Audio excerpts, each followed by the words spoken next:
Hello dear students, welcome back to my another video. आज का video problems के ऊपर रहेगा ऑन हाइड्रोकार्बन्स। चलो शुरू करते हैं। The very first problem is, आपके पास एक एन ब्यूटेन प्रोड्यूस हुआ है, is produced by the monobromination of ethane followed by Urja reaction. Calculate the volume of ethane at NTP required to produce 55 gram of N-butane if the bromination takes place with 90% yield and the Urge reaction takes place with 85% yield.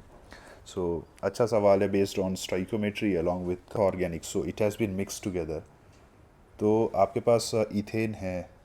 So, this one is your ethane and it has been told कि इसका monobromination हुआ है. So monobromination say you will be getting this thing, and now followed by urge, which basically is sodium in dry ether condition, and N-butane is formed. So ये है आपका reaction का sequence. One thing you have to ensure that कि जो first reaction है bromination वाला वो 90% yield के साथ है, एंड जो सेकेंड रिएक्शन है वो 85% यील्ड के साथ है. एंड जो दूसरा चीज़ इसमें आपको लेना है वो है द स्टोइकोमेट्रिक कोफिशिएंट, जो कि मोल कंसेप्ट है. So stoichiometric coefficient, moles will play a very important role. So यहाँ पे you have to take it as 2, because ये 2 and sodium in dry ether ये 2 लीजिएगा तभी आपका एन ब्यूटेन बनेगा. Now the data that you have is कि butane is 55 gram. सो इसके अगर मैं मोल्स की बात करूँ, 55 by molar mass butane is like C4 H10, so it will be like 58. So this many is the moles of butane. And तो फिर ये moles of जब आप मोनोब्रोमिनेशन करेंगे देन उसके मोल्स कितने होंगे. So it will be like 55 by 58 into 0.85. आपको पता है प्रोडक्ट का अगर वैल्यूज़ दिया हुआ है एंड परसेंटेज यील्ड दिया हुआ है देन रिएक्टेंट के लिए उसको हम डिवाइड करते हैं. बट आपको यहाँ पे एक इंश्योर करना है कि इट इज़ लाइक 2:1. तो अगर ये 1 है देन ये 2 होगा. So you have to multiply this with 2. ठीक है. सो अगर आप मल्टीप्लाई करोगे then what you will be getting, it will be like 110 by 58 into 0.85. आप इसको सॉल्व करना. ठीक है. जब आप इसको सॉल्व करोगे then you will be getting 2.23. So this is the moles of monobromo ethane, right? Now उसके बाद अब आपको इथेन का मोल्स पता करना है. सो इट इज़ लाइक इसका अमाउंट आपको पता चल ही गया है एंड देन अब आपको इसका निकालना है. सो उसके लिए परसेंटेज यील्ड जो है वो 90% है. तो अगर 90% है देन आपको मोल्स तो पता चल गए. It is like 2.23 divided by 0.90. ठीक है. सो जब आप 2.23 डिवाइडेड बाय 0.90 करोगे then you will be getting your answer to be like 2.47. ठीक है. अगेन ये परसेंटेज यील्ड 90 था तो हम 90 से डिवाइड करते हैं. So now what you have got is कि जो आपके पास इथेन के मोल्स हैं, जो आपके पास इथेन के मोल्स हैं, you have got it to be 2.47. And आपको क्या निकालना था, वॉल्यूम निकालना था at NTP. So it will be like volume divided by 22.4. So जब आप करोगे इसको then what you will be getting, you will be getting the volume of ethane and 22.4 into 2.47 will eventually come out to be 55.5. Of course the unit will be in liter. So बहुत अच्छा सवाल है based on mole concept and organic. आप ध्यान रखिएगा इसका. आइए फिर अगला प्रॉब्लम देखते हैं. सो आपका अगला प्रॉब्लम है, यहाँ पे आपके पास एक 6 की रिंग दी हुई है and there is a double bond and बाहर में आपके पास लीनियर चेन दिया हुआ है and there is a double bond and the question is HCl1 equivalent. ठीक है. सो आपको ये जब HCl1 इक्विवेलेंट दिख रहा है ना then you have to ensure that कि यहाँ से जो इलेक्ट्रोफाइल निकल के आ रहा है वो है H+. एंड मैंने जो लास्ट वीडियो में आपसे बातें करी थी, इट इज़ लाइक कि ये अगर आपका इलेक्ट्रोफाइल है देन आपका ये वाला एल्कीन जो है वो न्यूक्लियोफाइल होगा, एंड यहाँ nucleophile and you have got 2 sides. So आपको कौन सा साइट लेना है is all based on the fact that कि आप इंटरमीडिएट के अंदर आप क्या बना रहे हो। Okay, so now you have electrophile and nucleophile, so there is a double bond. So यहाँ पे ये डबल बॉन्ड को आप ऐसे पोलराइज करोगे, एंड रिंग के अंदर वाला double bond you will polarise it like this. So these are the 2 possibilities that you will think of when you are getting this problem. But the thing is which one is correct is all based on the fact, because आपके पास एक ही अभी H plus है जो आ रहा है। सो आप more stable cation बनाओगे। तो नाउ अगर आप एक केटायन यहाँ बना रहे हो, ठीक है, एंड जब दूसरा वाला जो केस है वहाँ पे उसके कारण एक केटायन यहाँ बनेगा। आप खुद मतलब समझदार हो कि कौन सी जगह पे केटायन जो है वो ज़्यादा स्टेबल है। So the answer would be ये वाला केटायन ज़्यादा स्टेबल है, so we will not be disturbing this alkene. तो मैं अब इसको हटा दे रहा हूँ।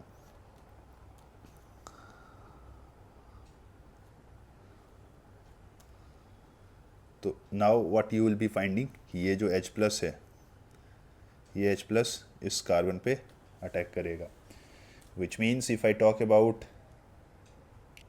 अब नेक्स्ट क्या होगा, तो यहाँ प्लस बनेगा and then this will B the scene.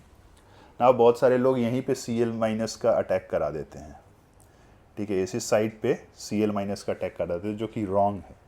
अभी आपको Cl माइनस का अटैक नहीं कराना है, बिकॉज सिस्टम के अंदर आपके पास एक इलेक्ट्रोफाइल है, ठीक है, and there is a nucleophile. So intramolecular reaction जो होता है वो फास्ट होता है, एंड अगर इंट्रामोलिकुलर रिएक्शन फास्ट होगा देन ये वाला जो प्लस है वो प्लस इस वाले एल्कीन के ऊपर अटैक मारेगा। नाउ एल्कीन के ऊपर आप पोलराइजेशन ऐसे ही करोगे एंड ये वाला प्लस इस पे अटैक मारेगा, then what you will be getting कि there is a 6 membered ring which is formed. So वो 6 membered ring is this one, and the plus charge will be over here, ठीक है, 1 2 3 4 5 6।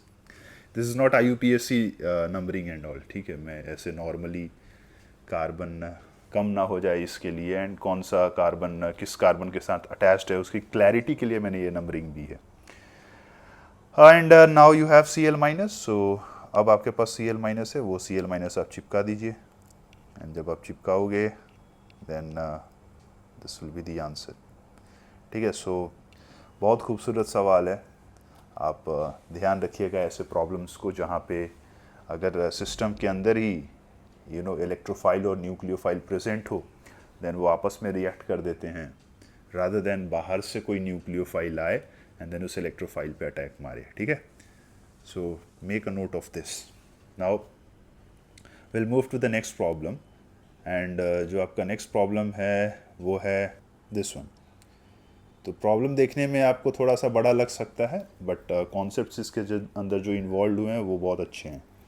Problem says you have 448 ml of a gaseous hydrocarbon A having a percentage of 87.80 of carbon and hydrogen is 12.19, which weighs 1.6 gram at STP. Fine, cool. On hydrogenation it gives 2-methyl pentane.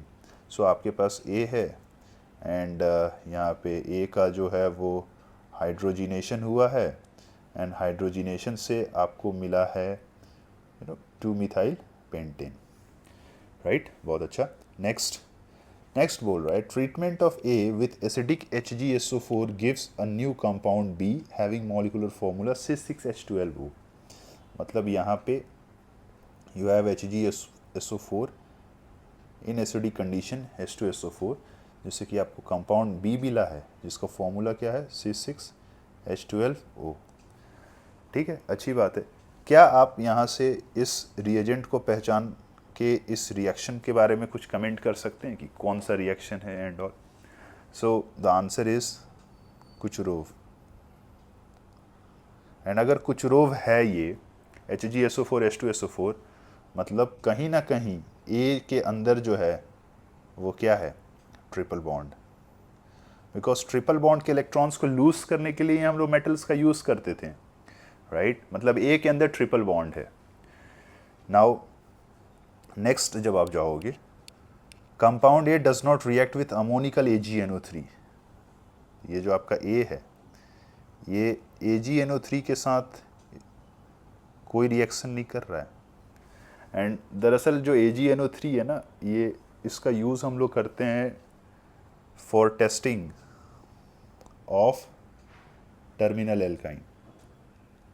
अगर आपके पास terminal alkyne है then ये AgNO3 जो है वो positive test देगा with terminal alkyne giving a white PPT। ये आप ध्यान रखिएगा, प्रैक्टिकल ऑर्गेनिक केमिस्ट्री में इसका यूज़ होता है। एंड अगर ये वाइट PPT नहीं दे रहा है, ठीक है, विच मीन्स दैट कि वहाँ पे आपके पास नॉन टर्मिनल एल्काइन प्रेजेंट है। आप इस बात का ध्यान रखना। विच मीन्स ए के अंदर आपका जो एल्काइन है वो क्या है, नॉन टर्मिनल, ठीक है। एंड नाउ आप आगे प्रोसीड कीजिए, find out the structure of A and explain the reactions involve. सो मैंने जितने भी सारे रिएक्शंस इसके अंदर इन्वॉल्व है, मैंने ऑलरेडी उनके बारे में बातें करी हैं। Now the question is A आपका है क्या। So one thing for sure, it is pretty sure that A के अंदर ट्रिपल बॉन्ड है। एंड ये वाला जो था प्रोडक्ट आपका, ये हाइड्रोजनेशन से आया था, ठीक है। अब नाउ यहाँ पे हमें ट्रिपल बॉन्ड लगाना है। सो वन थिंग इज़ लाइक ये जो ब्लू वाली बॉन्ड्स हैं, ये देखो ब्लू वाली बॉन्ड्स हैं, यहाँ पर मैं ट्रिपल बॉन्ड नहीं लगा सकता उन कार्बन्स के बीच में। रीज़न इज़ वहाँ लगाने पे वो टर्मिनल हो जाएगा एंड अपने को क्या चाहिए, non terminal, right. Which means now we are left behind with ये वाइट वाला एंड ये येलो वाले सेगमेंट में। एंड येलो वाले सेगमेंट में ट्रिपल बॉन्ड लगा नहीं सकता बिकॉज ये वाला कार्बन पेंटावेलेंट हो जाएगा। Which means we have got only one possibility to place our triple bond which is at this very site. Which means आपका जो है एल्काइन, वो एल्काइन जो है वो ये है, this is your A. And now A पे अगर आप कुछ रोव डालोगे, सो यू नो दैट कि व्हाट विल बी फॉर्म्ड। पहले आपका इनॉल बनेगा, राइट, एंड इनॉल से फिर आप उसका क्या बनाओगे, keto. So this is your B. आप चेक कर सकते हो इसका जो मॉलिकुलर फॉर्मूला है, वो molecular formula will come out to be C6H12O. So this is a very good question based on so many reactions and all. आप इस बात का ध्यान रखिएगा। POC भी इसके अंदर इन्वॉल्व है, ammoniacal AgNO3। It can be ammoniacal and AgNO3 के जगह पे जानते हो वो ये भी देख के आपसे पूछ सकता था, CuNH3 होल ट्वाइस, ठीक है। यहाँ पे जो है वो रेड PPT बनता है, तो आप इन सारी बातों का जो है वो थोड़ा ध्यान रखिएगा। So this is your next problem and in this problem if you can see the reagents which are used is HgOAc whole twice and NaBH4, ठीक है। सो जैसे ही आप ये प्रॉब्लम देखें देन आपको जो है वो हाइड्रोबोरेशन ऑक्सीमर्कुरेशन एंड डीमर्कुरेशन की याद आनी चाहिए, ठीक है। बट यहाँ पे एक डिफरेंसेस है एंड वो डिफरेंसेस क्या है कि इस OMDM के अंदर यहाँ पे कोई न्यूक्लियोफाइल आपका नहीं दिया हुआ है। देखो यहाँ जनरली हम लोग ये क्या H2O लेते थे, यहाँ H2O नहीं दिया हुआ है, सिर्फ मर्क्यूरिक एसिटेट दिया हुआ है एंड देन NaBH4 दिया हुआ है, ठीक है। तो प्रोसेस को समझो आप कि यहाँ पे OMDM में अगर आपको याद होगा देन हम लोग NCC बनाते थे, HgOAc, मेरे पिछले लेक्चर में मैंने बताया भी है। एंड फिर हम NCC खोलते थे, कैसे खोलते थे, इन सच अ वे दैट कि प्लस जो है वो ज़्यादा स्टेबल हो, ठीक है। सो आपके पास ये वाइट वाला कार्बन है एंड ये येलो वाला कार्बन है। आप बताओ कौन से कार्बन पे प्लस ज़्यादा स्टेबल है। तो अगर आप एल्कीन देख पाओगे देन आप बोलोगे कि ये वाइट वाले पे जो है वो ज़्यादा प्लस स्टेबल है। सो NCC इधर से ओपन होगा एंड उस केस में OMDM में जब न्यूक्लियोफाइल होता था तो जल जो है वो अटैक करता था, राइट। बट अभी जो है वो वाटर नहीं है एंड अगर वाटर नहीं है तो ये जल अटैक नहीं करेगा एंड अगर ये जेल अटैक नहीं करेगा विच मीन्स आपको न्यूक्लियोफाइल चाहिए। तो आप देखो ना यहाँ पे न्यूक्लियोफाइल OH तो हैं ही, ठीक है। सो अगर मैं नंबरिंग कर दूँ 1 2 3 4 5, देन आप क्या महसूस कर पाओगे? आप देखो 1 2 3 4 5, आप पाओगे कि लाइक पाँचवें पे जो है वो एक मिथाइल ग्रुप है, फिर उसके बाद एक कार्बन है जिसके साथ HgOAC है, ठीक है। एंड तीसरे पे क्या है? एक मिथाइल ग्रुप है। नाउ NaBH4 जो है वो it's a hydride ion supplier. सो अगर ये NaBH4 हाइड्राइड आयन सप्लाई कर रहा है देन ये वाली पार्ट जो है वो ब्रेक हो जाएगी एंड वहाँ पे जो है वो H- चला जाएगा। सो बेसिकली अगर आप देख पाएंगे देन ऑक्सीजन Hg से इलेक्ट्रॉन खींचेगा एंड Hg जो है वो कार्बन से खींचेगा। सो कार्बन पे डेफिशिएंसी आएगी and then your final answer would be this.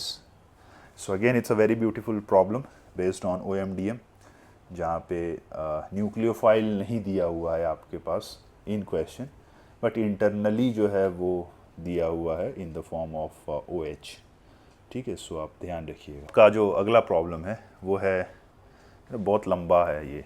Limonin is a naturally occurring C10H16 hydrocarbon which causes the odor of lemons, okay, when treated with excess hydrogen in the presence of platinum catalyst.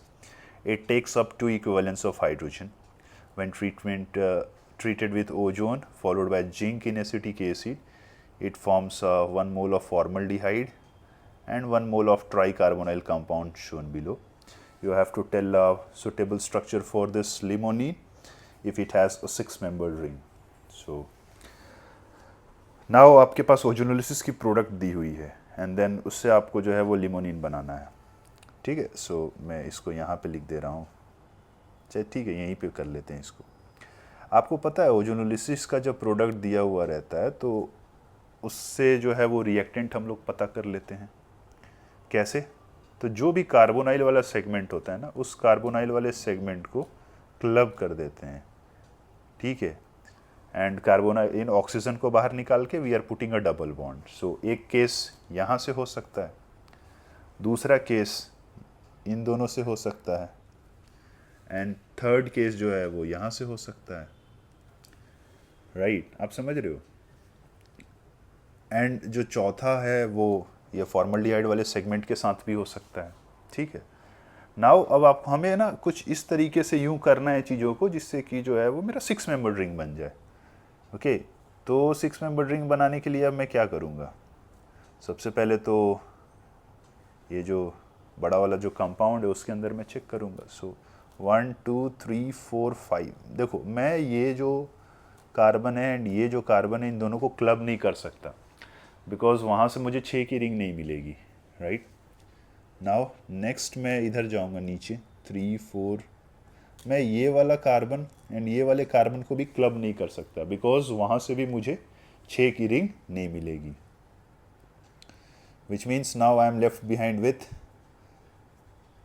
This carbonyl and मैं इसको अभी club कर सकता हूँ। Reason क्या है? Simple reason है कि यहाँ से 6 की रिंग बनेगी, विच मीन्स अगर मैं उनको क्लब करूँगा देन क्लब करके मैं 6 की रिंग बना दूँगा।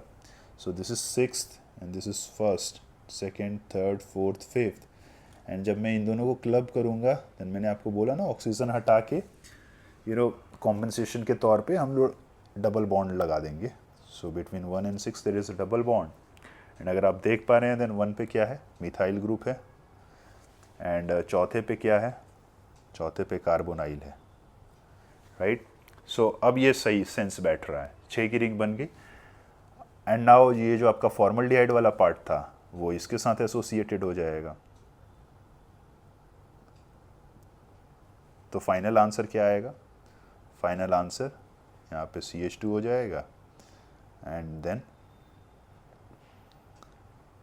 This thing. सो यही है आपका A विच इज़ लिमोनिन। आप देख रहे हैं यहाँ रिप्रेजेंटेशन क्वेश्चंस का कैसे है, बहुत लंबा चौड़ा है बट इसका जो फाइनल आंसर है वो फाइनल आंसर कितना शॉर्ट है। इसमें अगर आप देखोगे देन आप हाइड्रोजनेशन करेंगे देन कितने मोल्स H2 चाहिए होगा आपको, बोलो। So there is 2 double bond, so that's why वो बोला था कि it takes up 2 equivalence of hydrogen.